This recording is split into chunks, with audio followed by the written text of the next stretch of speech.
My dear students, welcome to all of you at Easily English Solution, an easy way of learning. आज हम आपके लिए लेकर आए हैं एक बहुत ही इम्पोर्टेंट क्वेश्चन का आंसर जो अक्सर सभी विद्यार्थियों के मन में अवश्य ही राइज होता है। सभी लोग जरूर कभी न कभी इस प्रश्न को सोचते ही हैं। How to answer the question to get 100/100 marks. जी हाँ, अपने प्रश्नों का उत्तर कैसे दें, चाहे आप जिस भी एग्ज़ाम को अटेंड कर रहे हो। ये ऑल क्लासेस के ऑल स्टूडेंट्स के लिए बहुत ही इम्पोर्टेंट क्वेश्चन है। जाहिर सी बात है, आप भी उसी बुक को पढ़ते हैं और आपका वो फ्रेंड जो क्लास में टॉप करता है वह भी उसी बुक को पढ़ता है। उसका भी कंटेंट वही होता है और आपका भी कंटेंट वही होता है, लेकिन वह टॉप हो जाता है और जहां आपके पुअर मार्क्स आ जाते हैं। आखिर ऐसा क्यों होता है? तो यह डिपेंड करता है the way of answer writing पर, कि प्रश्न का उत्तर कैसे दिया गया है, कैसे लिखा गया है। तो आइए इस वीडियो में हम उसी वे को समझेंगे। इस वे को जानने के लिए आप शुरू से अंत तक इस वीडियो को ज़रूर देखें कि आखिर क्या तरीका है कि टॉपर्स सेम कंटेंट के साथ आंसर दे करके और टॉप ला देते हैं। तो आइए इस वीडियो में हम 5 ट्रिक्स के माध्यम से आपको ये बताने जा रहे हैं कि आप अपने प्रश्नों का उत्तर कैसे दें ताकि आप फुल मार्क्स प्राप्त करें। तो देखिए, यहाँ पर आपके सामने अभी स्क्रीन पर है ट्रिक नंबर 1। ट्रिक नंबर 1 क्या कह रहा है? Never begin your answer with connectors like because, so, therefore, etc. जी हाँ, बिल्कुल सही आपने सुना है।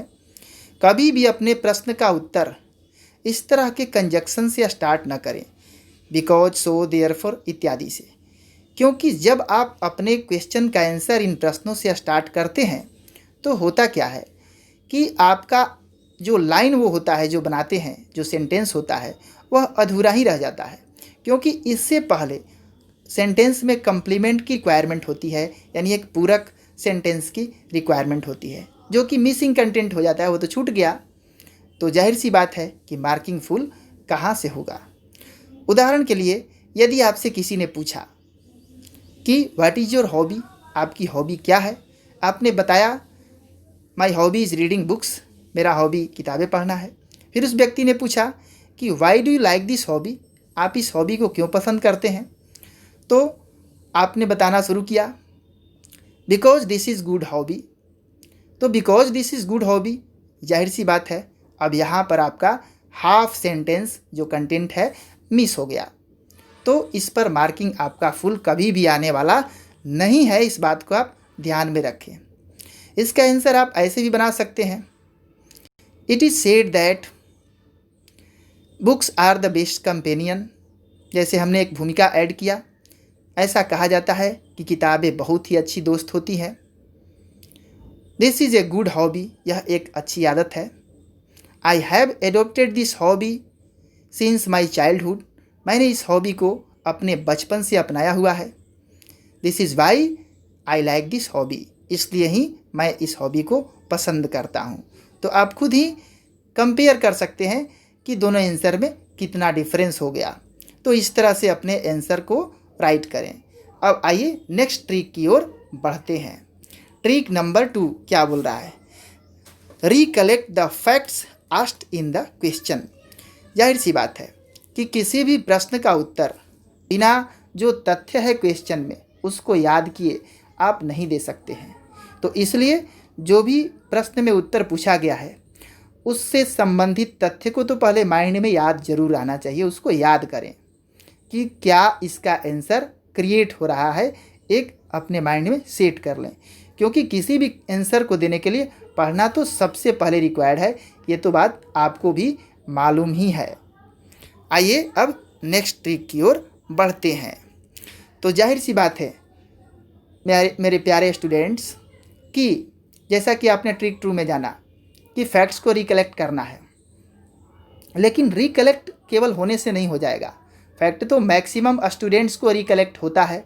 जाहिर सी बात है कि आप एग्ज़ाम अटेंड करने जा रहे हैं तो पढ़कर तो गए ही होंगे, आपको क्वेश्चन का आंसर तो कुछ ना कुछ आता ही होगा।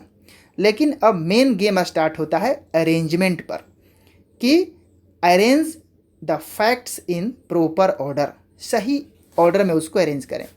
अब कुछ विद्यार्थी क्या करते हैं कि अपने प्रश्न का उत्तर जब स्टार्ट करते हैं तो जो शुरू का कंटेंट होता है वो बीच में उसको डाल देंगे, बीच वाले से ही स्टार्ट करेंगे, लास्ट वाले से स्टार्ट करेंगे।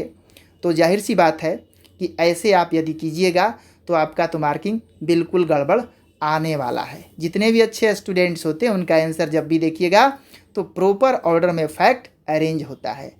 तो on the basis of your reading you have to decide whether your fact is arranged in the answer in proper order or not। तो आपने पढ़ा होगा चैप्टर को, उसके अनुसार आप डिसाइड कर लें कि क्वेश्चन में किस तरह का रिक्वायरमेंट है और कैसे अरेंजमेंट मांग रहा है, उस ऑर्डर में अरेंज करें। अब उदाहरण के लिए किसी व्यक्ति की आप जीवनी लिखने जा रहे हैं तो पहले उस व्यक्ति के उपलब्धियों को गिना दें, ये इतने महान थे, इन्होंने ये किया वो किया, और उसके बाद बीच में लिखें कि इनका जन्म इस समय में हुआ था।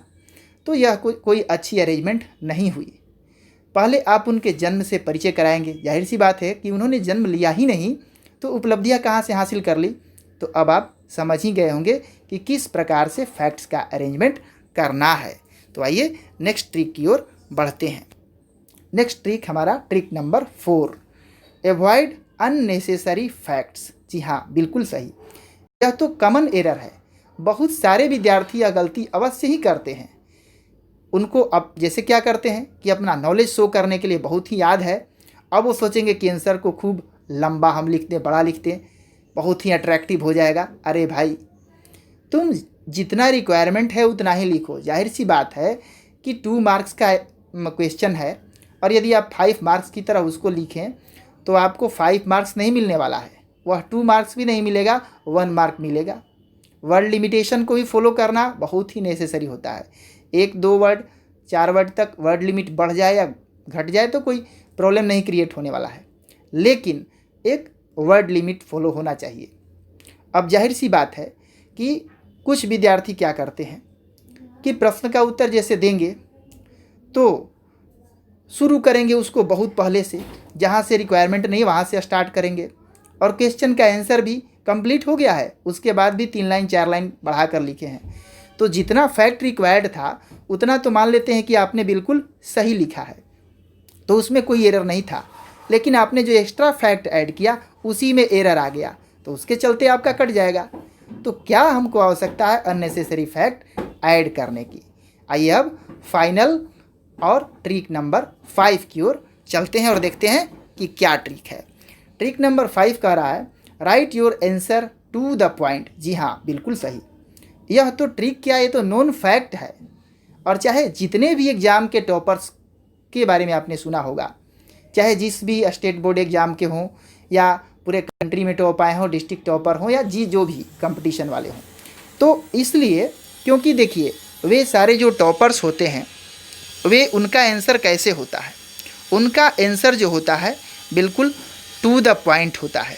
वे प्रीवियस जितने भी हमने रूल्स बताया उनको तो फॉलो करते ही हैं, और उसके बाद क्या करते हैं कि प्रॉपर ऑर्डर में अपने इंसिडेंट जो फैक्ट्स है उसको अरेंज करते हैं, और उनका आंसर बस क्वेश्चन में जितना रिक्वायर्ड है उतना ही लिखते हैं, और सीधा जो रिक्वायरमेंट है वहीं से स्टार्ट करेंगे और बस जितना फैक्ट रिक्वायर्ड है उतना ही ऐड करेंगे। टॉपर्स के बहुत सारे बुक्स आते हैं, बहुत सारे कॉपियाँ आती हैं, नेट पर भी अवेलेबल है, तो आप उनको देख सकते हैं और उनसे आइडिया लगा सकते हैं। मैंने बहुत सारी देखी है, उनका बिल्कुल टू द पॉइंट आंसर होता है। तो मैं आशा करता हूँ कि आप अच्छी तरह से अब वे ऑफ आंसर राइटिंग समझ चुके हैं और आगे से आप इन गलतियों का ध्यान रखेंगे और आप अच्छा स्कोर करें, यही हमारा विश है। Best of luck. देखते रहिए आगे भी इजीली इंग्लिश सॉल्यूशन को। यदि अच्छा लगे वीडियो तो इसको शेयर करें अपने फ्रेंड्स के बीच, यह बहुत ही वैल्यूएबल जानकारी है। और कमेंट में यदि ऐसा कोई और सवाल हो तो आप अवश्य ही बताएं, उस पर हम उसका सॉल्यूशन करते, उसका समाधान करते हुए वीडियो ज़रूर बनाएंगे। बहुत बहुत धन्यवाद।